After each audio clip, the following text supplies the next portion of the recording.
వేములవాడ అనాథరక్షక గోవింద గోవింద శ్రీయకాంతాయ కళ్యాణ నిధయ నిధయేత్తివ శ్రీ వెంకట నివాసాయ శ్రీనివాసాయ మంగళం మంగళం కౌసలేంద్రాయ మహనీయ గుణాత్మనే చక్రవర్తి తనూజాయ సార్వభౌమాయ మంగళం నీరాజనం నీరాజనం నీరాజనం శ్రీ వెంకటరమణునికి నీరాజనం నీరాజనం. ఓం నమో వెంకటేశాయ. ఈ వీడియోలో శ్రీవారి 7 శనివారాల వ్రతం ఎలా చేయాలి, ఎప్పుడు మొదలు పెట్టాలి, ఎటువంటి ప్రసాదాలు చేయాలి, ధూపదీపాలు ఎలా ఇవ్వాలి అనేది నేను ఈ వీడియోలో మీకు షేర్ చేస్తున్నానండి. హాయ్ హలో నమస్తే, నేను మీ RJ Renu. Welcome to RJ Renu vlogs. First time channel చూస్తున్నట్లయితే please subscribe to RJ Renu vlogs. ఈ వీడియోలో మీరు చూస్తున్న వీడియో క్లిప్స్ అన్నీ కూడా 7 శనివారాల్లో నేను చేసినటువంటి పూజా విధానంలో కొన్ని క్లిప్స్ యాడ్ చేసి పూర్తిగా మనం పూజా విధానం ఎలా చేయాలి అనేది నేను మీకు చేస్తున్నానండి. ఈ పూజ మనం చేసుకోవటానికి ఎప్పుడైనా చేసుకోవచ్చండి, కాకపోతే మాఘమాసంలో శ్రావణ మాసంలో చేయడం మంచిదని చెప్తూ ఉంటారు. పుష్యమాసంలో స్వామివారికి ఇష్టమైనటువంటి మాసాల్లో చేయడం మంచిదని చెప్తూ ఉంటారు. ఇక మనందరికీ తెలిసిందే, హైందవ సంస్కృతిలో ప్రతిరోజుకు ఒక ప్రత్యేకత ఉంటుంది. వారంలోని ఒక్కో రోజున ఒక్కో దేవుణ్ణి మనం పూజిస్తూ ఉంటాం. కలియుగ ప్రత్యక్ష దైవం శ్రీనివాసుడిని మాత్రం శనివారం నాడు మనం పూజిస్తూ ఉంటాం.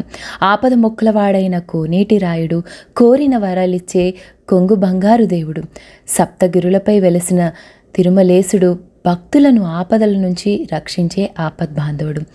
ఈ పూజ చేసేందుకు ఉదయాన్నే లేచి మనం ఇల్లు వాకిలి శుభ్రం చేసుకొని ముగ్గులు అవి పెట్టుకున్నాక నేను స్వామివారికి శనగపప్పు పాయసం చేస్తున్నానండి.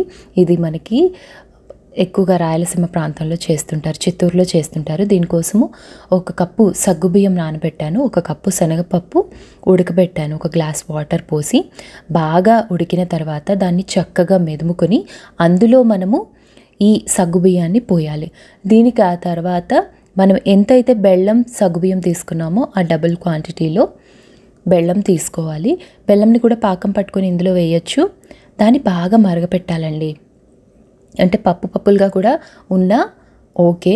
చలువ చేసేటటువంటి ప్రసాదము, స్వామివారికి ఇష్టమైనటువంటి ప్రసాదం. ఇందులో ఇప్పుడు మనము పాలు కూడా పోసుకున్నాక బెల్లం వేసుకోవాలి, ఇలాచి పౌడర్ వేసుకొని తర్వాత డ్రై ఫ్రూట్స్ అవి వేసుకుంటే సరిపోతుంది. దీన్ని ఏంటంటే ఎక్కువ పాలు వేసి తక్కువగా మనం మరిగించేంత వరకు దీన్ని చేయాలన్నమాట. ఇలా మన దగ్గర ఉన్నటువంటి అన్ని డ్రై ఫ్రూట్స్ వేసుకోవచ్చు, ఇవే అని కాదు. ఈ వీడియోలో నేను ఇలాగే అంటే ప్రసాదాలు చేస్తూ పూజ ఎలా సిద్ధం చేసుకున్నానో చూపిస్తాను. ముందుగా నేను దేవుణ్ణి ఎక్కడైతే పెట్టాలనుకున్నానో ఆ ప్రాంతంలో చక్కగా తుడిచి ఇలా ఒక కొత్త వస్త్రం వేసాను అనమాట. అది మన దగ్గర ఉండే బ్లౌజ్ పీస్లు ఉంటాయి కదండి, ఏదైనా వేసుకోవచ్చు. ఇప్పుడు స్వామివారి పటం శుభ్రం చేసి చక్కగా గంధం కుంకుమ బొట్లు పెట్టి స్వామివారిని పెట్టాను పూజా మందిరంలో. పూజా మందిరంలోనే మీరు పెట్టుకోవచ్చండి, లేదా సపరేట్గా ఇలా కూడా పెట్టుకోవచ్చు మీకు చక్కగా చేయాలి అనిపిస్తే. ఇప్పుడు నేను స్వామివారికి పెట్టాల్సిన దీపాలు, తర్వాత నేను ఏమేమి పెట్టాలనుకుంటున్నానో ఇక్కడ డెకరేషన్లో అవన్నీ పెట్టుకుంటున్నాను. మనం పూజకి కావలసిన పువ్వులు, పళ్ళు ఇవన్నీ కూడా ముందు రోజే తెచ్చిపెట్టుకుంటే మంచిదండి. అయితే ఈ 7 శనివారాలు కూడా స్వామివారికి మనము సమర్పించాల్సింది తులసిమాల. తులసిమాల తప్పకుండా సమర్పించాలి. అలాగే ఏవైనా పళ్ళు సమర్పించాలి. అనాథరక్షకుడు, ఆపద్బాంధవుడు తిరుమలేశుడు భక్తులను ఆపదల నుంచి రక్షించే ఆపద్బాంధవుడు కదండి. ప్రస్తుత గత కర్మల ప్రభావంతో జీవితంలో ఎన్నో కష్టాలను అనుభవిస్తాం. వీటి కర్మఫల దాత శనీశ్వరుని ప్రభావమే కారణం. ఆయన ప్రభావం మనల్ని ఎక్కువగా బాధించకుండా ఉండాలంటే శ్రీ వెంకటేశ్వర స్వామిని ప్రత్యేకంగా పూజించాలి. అఖిలాండ కోటి బ్రహ్మాండ నాయకుని కృప మనపై ఉంటే ఎలాంటి దోషాలు ఉండవు.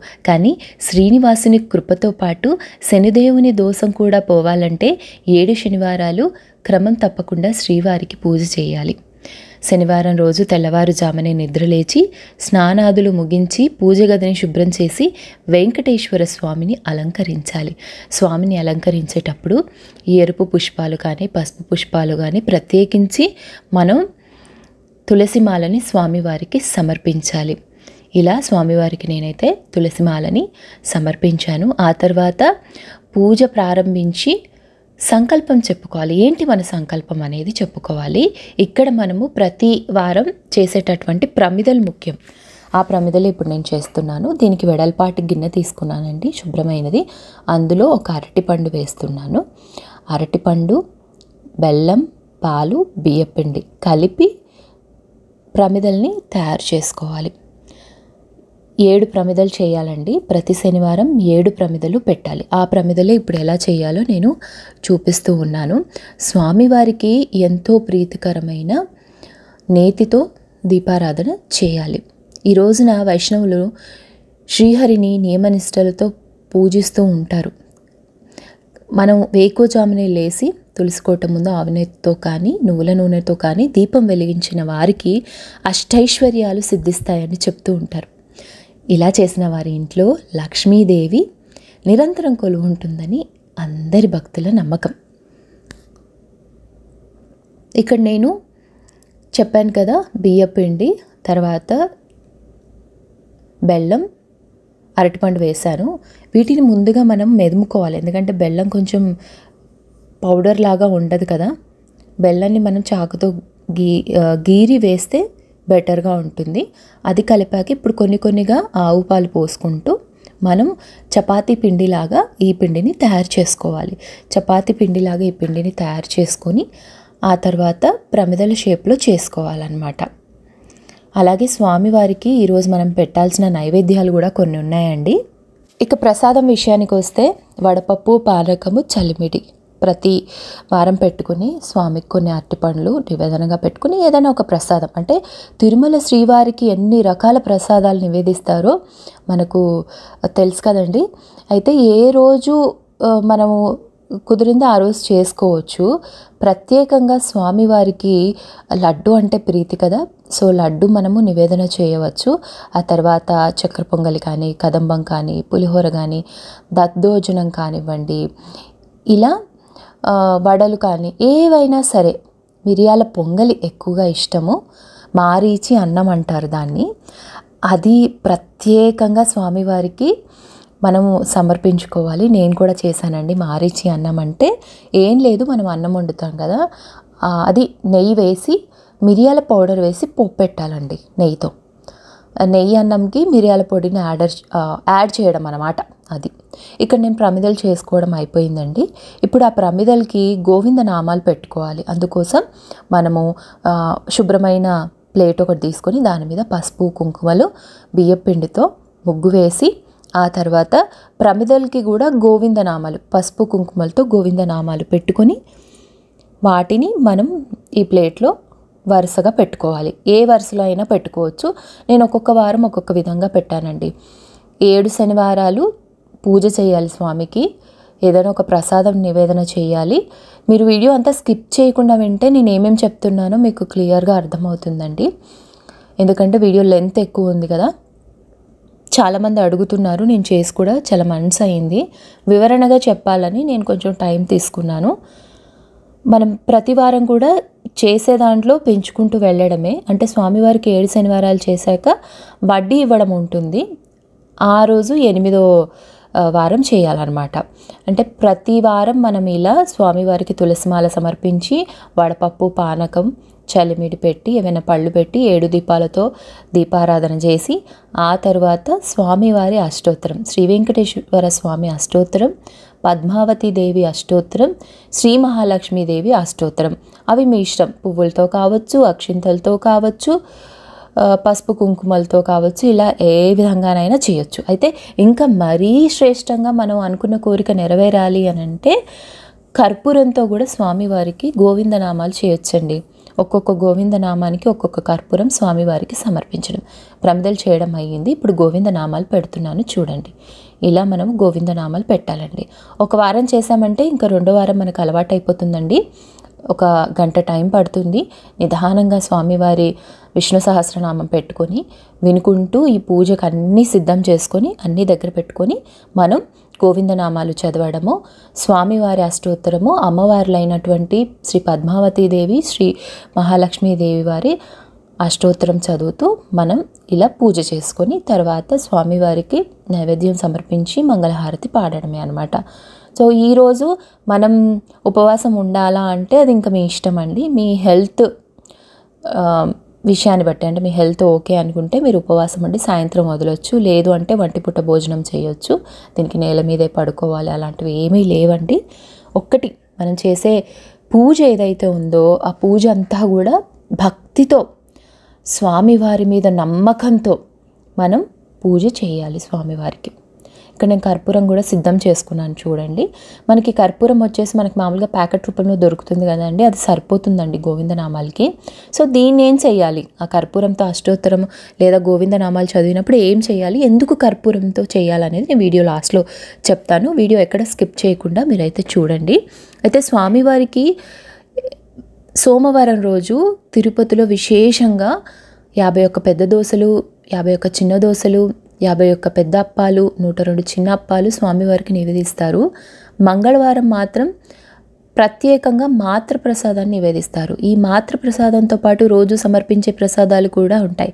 బుధవారం ప్రత్యేకంగా పాయసం, పెసరపప్పును నివేదిస్తారు. ఇక గురువారం రోజు సమర్పించే ప్రసాదాలతో పాటు తిరుప్పావడ సేవను పురస్కరించుకొని జిలేబీ, మురుకు, పాయసాలను నివేదిస్తారు. ఇక శ్రీవారికి అభిషేక సేవ జరిగే శుక్రవారం ప్రత్యేకంగా పోలీలను సమర్పిస్తారు. అలాగే శనివారం నాడు నివేదనలో కదంబం, చక్కెర పొంగలి, పులిహోర, దధ్యోజనం, మిరియాల పొంగలి, లడ్డూలు, వడలు, సీర, శేఖరాబాద్, కదంబం, మొలహోర, తోమల దశలు నివేదిస్తూ ఉంటారు. ఇవి మాఘమాసంలో చేశాను నేను, పుష్యమాసం వచ్చే వరకు. సో మాఘమాసం అనేది స్వామివారికి అండ్ మాఘ పౌర్ణిమ కానివ్వండి, అప్పుడు పుష్యమాసంలో మాఘమాసంలో ఇలా లక్ష్మీదేవికి మనం పూజలు చేయడం కానివ్వండి, ఇవి విశేషమైనవి కాబట్టి నేను అప్పుడు చేశాను. తిరుపతి లడ్డూలు తెప్పించానండి. నేను చేసిన ప్రసాదాలు కూడా ఇక్కడ పెట్టాను, మీరు చూస్తున్నారు కదా. స్వామివారికి మంచినీళ్ళు కూడా పెడుతుంటాం కదా, అలా అవి కూడా పెట్టాను. అంటే ఇలాగే చేయాలని ఏం లేదండి. ముఖ్యంగా మనము కావాల్సింది భక్తి. స్వామివారి మీద మనము ఎంతవరకు మనసును లగ్నం చేస్తామో ఆ కూర్చున్నంత సేపట్లో అనేదే ముఖ్యము. మనం ఇలా ఈ దీపాలు వెలిగించి తర్వాత అగరబత్తులు వెలిగించి అష్టోత్తరం చేసుకొని కొబ్బరికాయ కొట్టి మంగళహారతి ఇవ్వడం అన్నమాట. ఇలా ప్రతి వారం మనం పూజ చేసుకోవాలి. పూజ చేసుకునే ముందర మాత్రం మన ఇల్లు పరిశుభ్రంగా ఉండాలి, మన మనస్సు కూడా అంతే పరిశుభ్రంగా ఉండాలి. ఇంకా సాయంకాలం కూడా మీరు కుదిరితే స్నానం చేసి దీపారాధన చేసుకుంటే ఇంకా మంచిది. అయితే ఈ పూజ చేసిన తర్వాత ఇవన్నీ ఏం చేయాలి, ఆ రోజుకి అలాగే ఉంచేయాలండి. నెక్స్ట్ డే మార్నింగ్ స్నానం చేసుకొని అప్పుడు మనం ఈ దీపాలన్నీ, పిండి దీపాలు, తులసిమాల, స్వామివారి దగ్గర ఉన్న పువ్వులు, ఇవన్నీ కూడా ఈ పిండి దీపాలు కుదిరితే మీరు గోమాతకి తినిపించడం చాలా మంచిది. సత్వరమైన ఫలితాలు వస్తాయి. లేదు అంటే మీరు ఎక్కడైనా పారే నీటిలో, చెరువులో వీటిని పారేయచ్చు అనమాట. సో ఇట్లా అయితే పూజ చేసుకోవాలండి. పూజ చేస్తూ ఉన్నప్పుడు ఈ పూజ చేస్తున్నన్ని రోజులు కూడా మీకు వెంటనే రిజల్ట్స్ అనేవి కనిపిస్తూనే ఉంటాయి, తెలుస్తూనే ఉంటుందండి మీకు స్వామివారు ఎలా మిమ్మల్ని కరుణించబోతున్నారు అనేది. ఈ పూజ చేశాక ఒకసారి మనం 7 శనివారాలు చేశాక 8వ వారం వడ్డీ చేస్తాము. కొన్ని రోజులు గ్యాప్ ఇచ్చిన తర్వాత మళ్ళీ ఇంకొకసారి కూడా చేయాలంటే మన కోరిక ఏదైతే ఉందో అది ఖచ్చితంగా నెరవేరుతుందండి. మా ఫ్యామిలీస్లో చాలామంది చేశారు, వాళ్ళందరికీ కూడా కోరికలు నెరవేరాయి. కానీ 2 సార్లు ఈ పూజను చేయాలి. అందులోనూ ఇప్పుడు నేను చెప్తున్నటువంటి ఈ కర్పూరంతో స్వామివారికి చేసే అష్టోత్తరం, గోవిందనామాల అష్టోత్తరం అయితే ఇంకా ఇంకా చాలా ఉత్తమోత్తమమైనది. స్వామివారికి పచ్చకర్పూరం అంటే ఎంత ప్రీతో మాటల్లో వర్ణించలేమండి, అంత ఇష్టం ఆయనకి.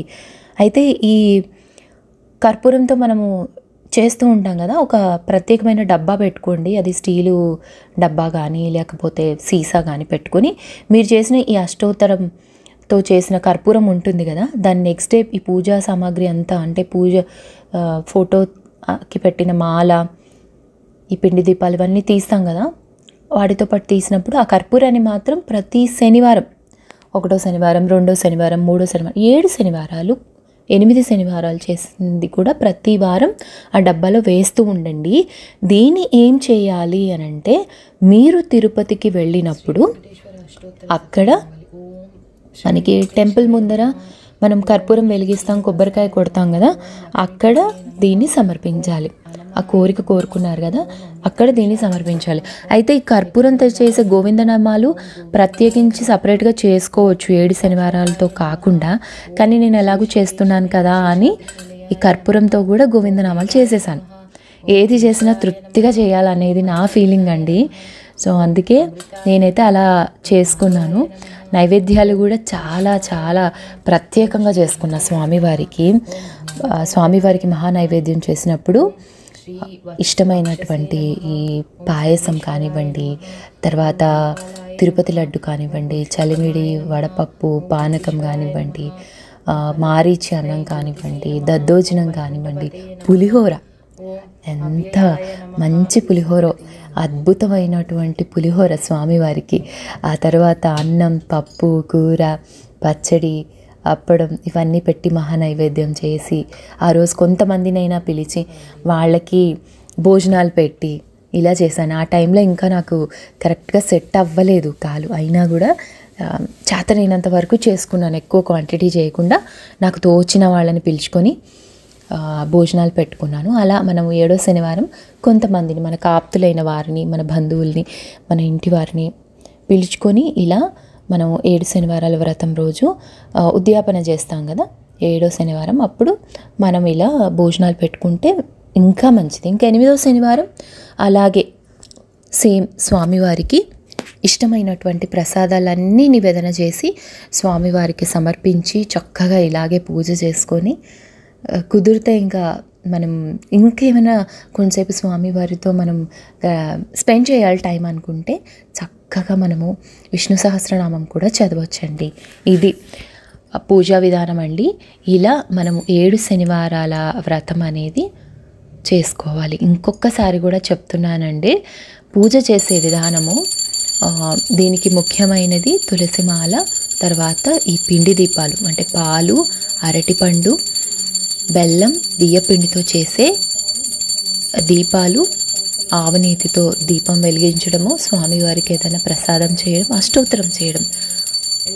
స్వామివారికి అంటే వెంకటేశ్వర స్వామి అష్టోత్తరము, పద్మావతి దేవి అష్టోత్తరము, ఆ తరువాత శ్రీ మహాలక్ష్మి అష్టోత్తరం చేయాలి.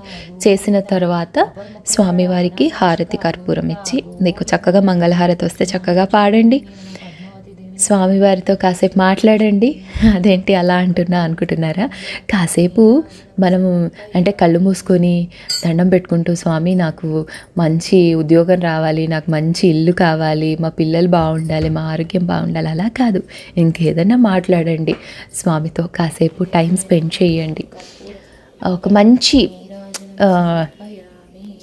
అది ఇలా ఉంటుందని చెప్పడం కుదరదండి, ఎవరికి వాళ్ళకి అనుభూతి చెందేదే. మీరు ఎప్పుడైనా దేవుడితో మాట్లాడతారా అంటే నేనైతే మాట్లాడతాను. అంటే అది కోపమే కావచ్చు, బాధే కావచ్చు, సంతోషమే కావచ్చు, ఇవన్నీ కూడా దేవుడికి చెప్పేటప్పుడు నేను మాట్లాడుతూనే చెప్తాను. కోరడం అంటూ ఏముండదు, నాకు ఇది ఉంది, ఇప్పుడు నా పరిస్థితి ఇది, ఏం చేయమంటారు ఈ టైంలో అంటే ఆ టైంలో అసలు ఇప్పుడు ఎందుకులే, కొన్ని రోజులు అయ్యాక హెల్త్ సెట్ అయ్యాక చేయమని పృథ్వీ అన్న ఇంకా స్టార్ట్ చేసేస్తాను అనిపించింది నాకు. యాక్చువల్లీ లాస్ట్ ఇయర్ శ్రావణ మాసంలోనే స్టార్ట్ చేయాల్సింది, అప్పుడు అవ్వలేదు. బట్ నాకు ఇలా అయిన తర్వాత వెంటనే చేయాలనుకున్నాను, చేసేసాను. అండ్ ఇంకోసారి కూడా చేయాల్సి ఉంది. ఇంకొకసారి స్టార్ట్ చేసే టైం 1-2 మంత్స్ దగ్గరలో ఉన్నప్పుడు నేను ఈ వీడియో పోస్ట్ చేస్తున్నానండి. ఇది ఆల్మోస్ట్ నాకు జనవరిలో అయిపోయింది పూజ, సంక్రాంతి వచ్చే ముందర పూజ అయిపోయింది నాకు. సంక్రాంతి జనవరి ఎండింగ్ అనుకోండి, అయిపోయింది పూజ పూర్తిగా చేయడం 7 శనివారాలు. కానీ ఇన్ని రోజులు అయింది నేను వీడియో ఎడిటింగ్ చేయడానికి. ఎందుకో మరి నేను చాలాసార్లు చేద్దాం అనుకున్నాను, కానీ చక్కగా చేయాలి వీడియో అంటే మనస్ఫూర్తిగా ఇప్పుడు స్వామితో మాట్లాడుతూ స్వామి నేను ఇది చెప్తున్నాను అన్నట్లుగా చేయాలనేది నా ఉద్దేశం. సో ఈ వ్రతం చేశాక నా ఎక్స్పీరియన్స్ అంతా మీకు షేర్ చేస్తున్నానండి. ఒక్కొక్కరికి ఒక్కొక్క ఎక్స్పీరియన్స్ ఉంటుంది. శ్రీనివాసుని లీలలు అద్భుతం. ఆ స్వామిని మనసారా కొలిస్తే అంతటి మహత్తర దేవుడు మరొకరు మనకు కనబడరు. శ్రీ వెంకట తత్వాన్ని అర్థం చేసుకుంటే అంతకు మించిన బ్రహ్మానందం మరొకటి ఉండదు. శ్రీ వెంకటేశ్వర 7 శనివారాల వ్రతంని మనము స్టార్ట్ చేసినప్పటి నుంచి, అంటే 7 వారాలు, ఆ తర్వాత 8వ వారం కూడా నిష్టగా ఆ స్వామి మీద భారం వేసి మనం సాక్షాత్తు ఆ స్వామి వచ్చి మన ముందు కూర్చున్నాడు. మన కష్టాలు, మనకున్న పరిమితులు, మనకున్న వసతులు అన్నీ ఆ శ్రీమన్నారాయణుడికి తెలిసినవే మనం చెప్పుకుంటున్నాం. ఇందాక నేను అన్నట్టుగా మాట్లాడుతున్నట్టుగా ఉండాలి. మనము ఆ వ్రత కథను స్వామివారికి వినిపించడం, ప్రసాదం స్వీకరించమని చెప్పటము, స్వామివారికి చేసే అష్టోత్తరము, స్వామివారికి ఇష్టమైన లడ్డూలు సమర్పించడం నిజంగా మన మహద్భాగ్యమే. భక్తికి ఎటువంటి ఎల్లలు లేవు. చిన్న భక్తుడు, పెద్ద భక్తుడు అని ఎప్పుడూ ఉండదు. భక్తి ఒక అమృత స్రవంతి. అందరి భక్తికి మూల పురుషుడు ఆ శ్రీమన్నారాయణుడు ఒక్కడే. ఆ శ్రీనివాసుని ఆప్తులందరికీ కూడా నేను చేసిన ఈ వ్రతాన్ని మీ అందరికీ కూడా చెప్తూ ఉన్నాను. చాలా తేలికైన పద్ధతిలో మనము ఈ వ్రతాన్ని చేసుకోవచ్చండి. ఇందులో కష్టతరమైన పద్ధతులు కూడా ఉంటాయా అంటే ఉంటాయి. ఎలా అంటే గణపతి పూజ, ఇలా అన్నీ చేసుకునే విధానం కూడా ఉంటుందన్నమాట. సో సింపుల్గా అయితే చాలామంది ఇలాగే చేస్తుంటారండి. నాకు తెలిసినంత వరకు వెంకటేశ్వర స్వామి అష్టోత్తరము, మహాలక్ష్మి అష్టోత్తరము, పద్మావతి అష్టోత్తరము, ధూపం, దీపం, నైవేద్యం, తాంబూలం, నీరాజనం, మంత్రపుష్పం, ఇవన్నీ చేస్తున్నాము. ఒకటే ఏంటంటే మనం స్టార్టింగ్లో చేసుకునే, అంటే నమస్కారం అయితే చేసుకుంటాము గణపతికి పూజ చేసుకునేటప్పుడు. అందులోనూ ఈ పూజకు మనం చేసే దీపాలు ఇవి ముఖ్యమండి. సో 7 శనివారాలు ఇలా జరిగిందండి.